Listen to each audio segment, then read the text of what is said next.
Hello everybody, I am Cheri. It's Friday, so it's my day to share how it's going. Eating whole food, plant-based, no oil. Yeah, I'm on week 14. At least I think it's week 14. I think it's week 14. Week 14 of eating whole food, plant-based, and the journey has, 14 weeks. It's crazy. Crazy to think it's been that long. Honestly, when I started, if you go back to video 1, I was not sure how this was all going to go. And now I think about what my daily routine is. All of my habits have kind of changed for the most part. Yeah, it's different. Like how my day, how I feel when I get up, all the things. It's different. It's definitely different. So update on weight, because that's usually where I start. 231 when I was in the hospital. So that would be 14, 15, 16 weeks ago. Down to 180 as of this morning. All week this week I went like 180, 181, 180, 181. And then this morning I woke up and I was 180. So we'll take it. So that puts me over the, I've lost 51 pounds. 51 pounds! That is crazy. I think about, like, if I'm going to go carry around 51 pounds, and I know I've talked about this, when I hit 40, I'm like 40 pounds. And gosh, it just keeps, it's insane. It's insane. And I think, my body obviously is happier for it. And I feel lighter.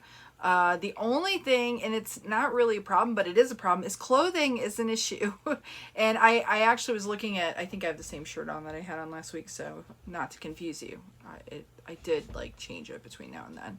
But yeah, I'm plowing through the clothes. I ended up I hate to keep buying because I keep losing.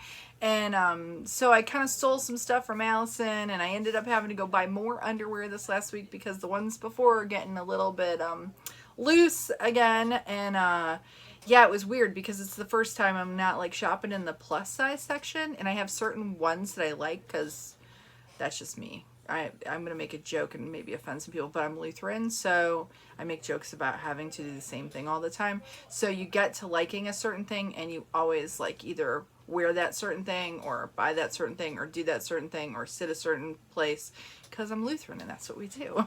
But anyways, and if I offended you, I'm sorry. But I have certain underwear that I like, but I've always been a big girl, and I buy them in the plus sizes, and then I go into this skinny bitch side. Not that I'm a skinny bitch, sorry. No, whatever. But I'm getting there, and they don't have them, and I'm a little bummed because I'm like, well, I don't even know if I'm gonna like the ones I'm getting now. And underwear are super freaking expensive, just an FYI, as you already know probably out there. But so I don't want to keep, I could probably just go buy a couple pairs of panties, but I need them through the week, and I'm working out so much I'm probably telling you all too much information, but this is the real deal. I'm giving it to you. But I change them frequently throughout the day because I'm walking a lot. I walk in the morning and then a lot of times in the afternoon, and I want to stay fresh and clean, and so I'm going through them, whatever. Okay, too much information, I'll stop there. But anyways, that's really, 50 pounds is huge. So like all of my clothes, and even like my mom had sent me some t-shirts, and these are all starting to get big, and so it's a little frustrating because like I go to get ready for church and then I don't have anything to wear. So yeah, so that's a little bit, I'm kind of complaining. It's a good problem to have, but that's a good thing. So, okay, so let's go. The other thing, having lost all that weight, I realized earlier today, I took a shower after my 5-mile walk because it's 5-mile Friday. Actually, that's the first Friday I've been able to do it in a while. Last week I had to take Shelby to the dentist or whatever. So I'm going to try to pop those in on Fridays when I have a little extra time, because we don't do as much with our homeschooling on Fridays as we do throughout the week. So I have a little extra time, and I did a 5-mile walk, and that's the first I've done it in a little while. So that was nice. But after I came back and I had to take my shower, I realized as I got out of the shower that I could wrap the towel completely around me and like tuck it in. And it just dawned on me that I haven't been able to do that for I don't even know how long. I haven't been able to be a towel tucker, or if I could be, then it like did the spreading out at the bottom. So it felt like an accomplishment. I don't know. It's the silly little things, silly little things I notice. So yes, so 51 pounds. I have to give a shout out to Sage Junkie. She's been kind of following along, and she commented last week wishing me luck on breaking through the 50, and yeah, here we are. So it just keeps going down. Kind of a recap for the week. Darren's birthday was Wednesday. He turned 61. 61. He's old. He's old, but I'm preserving him well. He's doing well.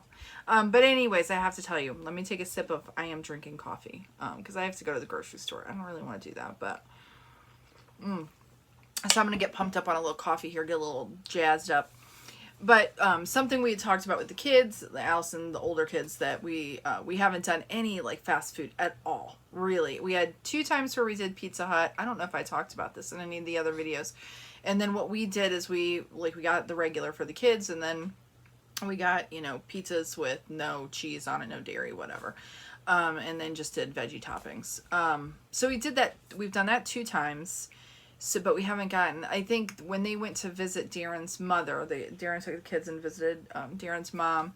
It's been quite a few weeks ago. They did get Burger King then, because they have the Impossible Whopper, which is plant-based, and it's not good for you. It's kind of bad for you.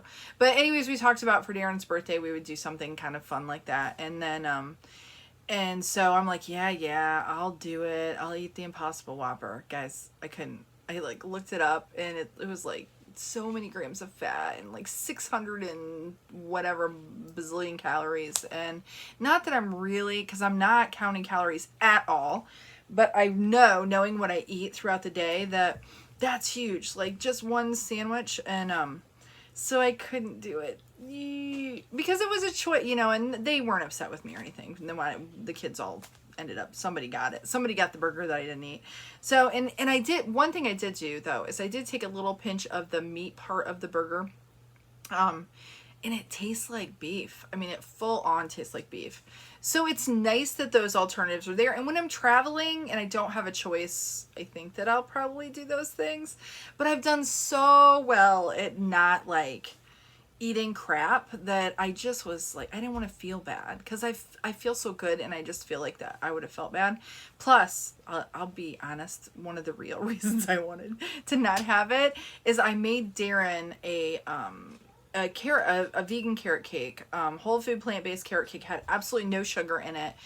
We love carrot cake. At our wedding, we had a carrot cake instead of regular traditional cake, and so we both love it. And so obviously we're not doing the cream cheese like frosting. It was a cashew based frosting, but it used medjool dates, which I'm telling you guys, if you're like a sugar freak, like I'm kind of a sugar freak, and you want something sweet, go get yourself some medjool dates and slap a pecan in there, a little peanut butter. It's like a freaking candy bar. It's so good.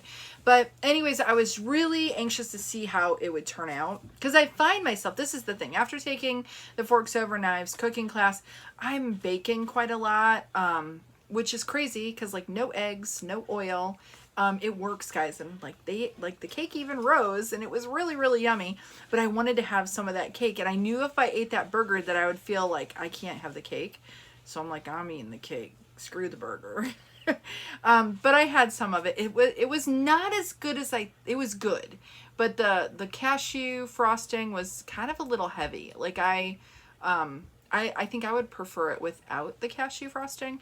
But it was a lot of work. It was like 3 cups, because I doubled the recipe. It was like 3 cups of shredded carrots. When I first started, I thought, well, this won't take me too long. And I didn't, when we first started this, I bought a food processor, and we ended up taking it back. Target, thank you for letting us return it, because we hated it. So I don't have a food processor. We have just the Ninja blender, which I use almost daily. So that was a good, thing that I decided to go get that instead of the food processor. But I will tell you, when I'm making the cake and shredding those carrots, that's when a food processor would come in handy. So anyways, we made the cake, and it was good. And it's just amazing that you can bake without eggs or any kind of butter or oil, and it still tastes so good. So that was fun. It was fun for his birthday, and the kids all just, of course they got all the crappy food and they loved it. And speaking of that, I do have a note here. I haven't talked much about how that's going. And it's not easy, guys. Like, if you have young kids, like Allison, Darren, myself, my oldest son is they eat like what we eat, almost like a side, and I've still been buying him like chicken tenders to throw in the air fryer and some other things. So he's not, and then I still gotten lunch meat, which I know is absolutely horrible for them. And every time I buy it, they want it. And I'm like, whoa, what I know about it, it's not good. But we're kind of like, we're lessening the meat in the diet, but they still are getting it, and they're growing boys. And Logan, the next one down, he eats a lot more of what we make, but he still is throwing in like some of those processed foods, and I still buy them. I'm guilty. I would like for them all to eat like the same things we're eating and not eat all the crap, but something we did find was the kids, I grew up on like Kraft macaroni and cheese and lots of processed food, but we ate a lot of deer meat because we didn't have a lot of money, and my dad hunted, and so we lived on like that kind of stuff, which now looking back was probably good. We didn't buy a lot of meat because we couldn't afford to, so we ate a lot of the meat that he would get from hunting, or my brother or my mom or whatever. But I wasn't thrilled about that as a kid. I lived on crackers and Kraft mac and cheese for the most part, maybe some SpaghettiOs. So you know what I'm talking about, those of you out there. We grew up on the processed stuff, eating McDonald's, doing the thing. And I'm not going to lie, my kids have, we've kind of done the same thing. I was not a health nut with the kids. I let them eat crap, I still do. We're trying to do more fruits and vegetables, and it's just hard because if they don't like stuff, I mean, you can throw it in front of them and say, that's all you get. But having 8 kids, I know how that works. They need to eat, otherwise we don't all get along. So I'm still on the struggle bus with that. But I was gonna say a couple things. They do have so many options though. Like there's these plant-based nuggets. We've gotten those. They love them. We put them in the air fryer. They're still obviously not the most nutritious thing, but they're not, they're not animal-based. And we've been really trying to cut dairy out. So we do that. I started like the last video I talked about making the oat milk, but we do the alternative milks, and then no butter. I have gotten like the Earth Balance butter. I know Country Crock has a plant-based butter now, and I don't use any of that stuff, but for them, like, we are still using that. And then I did find like a vegan mac and cheese that's completely I tasted a bite of it. Now it's not obviously good for me, but it's good. So, and it's Annie's, and I know that they've kind of gotten a bad rap, but like for that switch over, transitioning them, trying to get the dairy out of their diet and kind of lessening the amount of animal protein in there. That's what we're trying to do, but it's a slow road, not gonna lie. So I wanted to share that. So just props, if anybody out there has tips on transitioning their children over to a whole food plant-based diet that have been eating crap prior to that, and that just, I would love to hear them if you've got anything for me. So there's that. The other thing is, cooking's gotten easier. Like I know there's like, they say, what are there, about 9 different things that you eat on the day, like regularly, and you just swap those out. Really, that's the key to this whole thing, is making that work. And I still have the Forks Over Knives meal planner, and I still look in there for recipes, and I still use some of those as my base recipes. But we've kind of got a rotation now, and in like last night, we is usually like Thursdays are usually like a leftover night. But I was kind of hungry for like something sloppy Joe-ish, and I found a recipe for some lentil like sloppy joes. And so just having those staples now, and then being able to just throw stuff together, I'm finding that I'm doing that more just like I used to do when I cooked before. So it does get it gets to where it's just second nature, and I'm getting there where I don't even have to really think about it. I just throw stuff together and it tastes good to me, where I know that early on, if I would have ate what I ate last night, like the sloppy joe lentils, I loved them. I thought they were fabulous. I think Darren liked them and Allie liked them, but I probably wouldn't have been as thrilled with it. But as time goes on, your tastes do change, and you crave those things that are really nutritiously dense, and lentils are super good. So, all right. So the last thing that I want to talk about Let me put my face here. I finally finished my China study book. I finally finished that. And if you don't want to sit and read a book, like, it was nice to be able to read it because I highlighted a lot of stuff.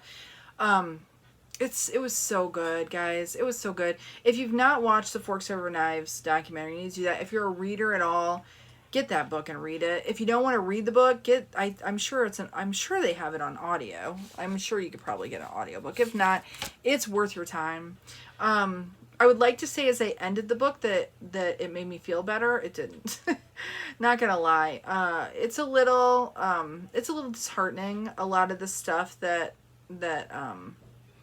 we're taught that isn't correct. And I know, and I probably shouldn't talk about COVID, but I'm going to, and I don't know if saying this in the video even makes a difference. I know, but I know that that's becoming like huge again, and we're going to be faced with the fall.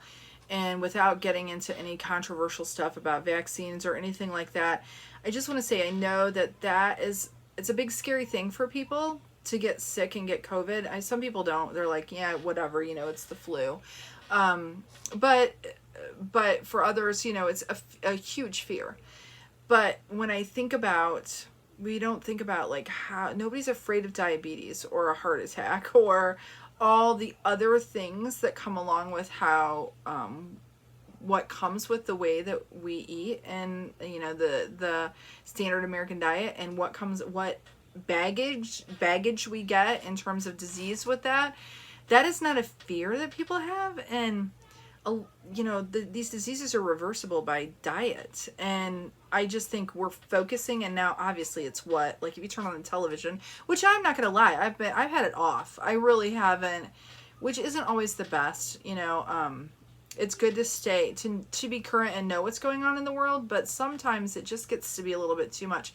And I know that we're sold to a lot, I understand the whole idea of marketing, and that gets in your head and it starts to play games with you a little bit, and the chatterbox really. But what I'm getting at is, we think of this huge, big, scary disease that we can all get, right? That's so contagious, and you walk into Walmart, whether whether you're vaccinated, not vaccinated, masked, not masked, you're touching things, you're around people. You're not, disease is disease, guys. We can transmit that at any point, regardless of your situation. But when it comes to lifestyle disease, you have control over it. You have control over the health of your own body. And that in turn will help with the crazy stuff that we can't control. So, I don't know. I just feel like, there's all this shouting from the rooftops about this horrible thing that we can all get. And people are falling over dead with lots of things that they could prevent. So, and not to say that, I don't feel like God makes mistakes. And that's kind of a big thing to say. So when it's your time, it's your time. But I think that, there's a lot of suffering that's needless. And I think that if we focused more on our overall health and how we feel, it would just make such an impact. So, okay, that's all I got. So that's a shorter one than normal. I don't have any other notes here. It was another good week, and yeah, I'm gonna keep trucking along and keep trying to make those healthy choices and walk every day. And I will tell you, if you can get out and walk, if you're not someone who's very active, that is just the best thing. Just start there. But I'll tell you, I know I can run now. I could run if I wanted to run. I still choose to walk most of the time. I will run in like intermittently in my walks sometimes when I feel the urge. But it just, I feel like it's such a safe, wonderful way to get activity and clear your head and kind of get all the stressors of the day out. And if you can do it after you've eaten, that's the best, because if you have anything going on with your body, that so helps things. It's better than taking like metformin, to be honest. Like if you're at all like have any issues with type 2 diabetes and you're on metformin, my suggestion is take a walk after you eat every single time if you can, at least for 10 to 15 minutes, if not longer. That will help your blood sugars so much. But anyways, that's my tip for the day. And if you have any tips for me, on like getting kids to eat better. I'd love to hear it. So you all have a blessed one. Thanks for watching, and I'll see you next week.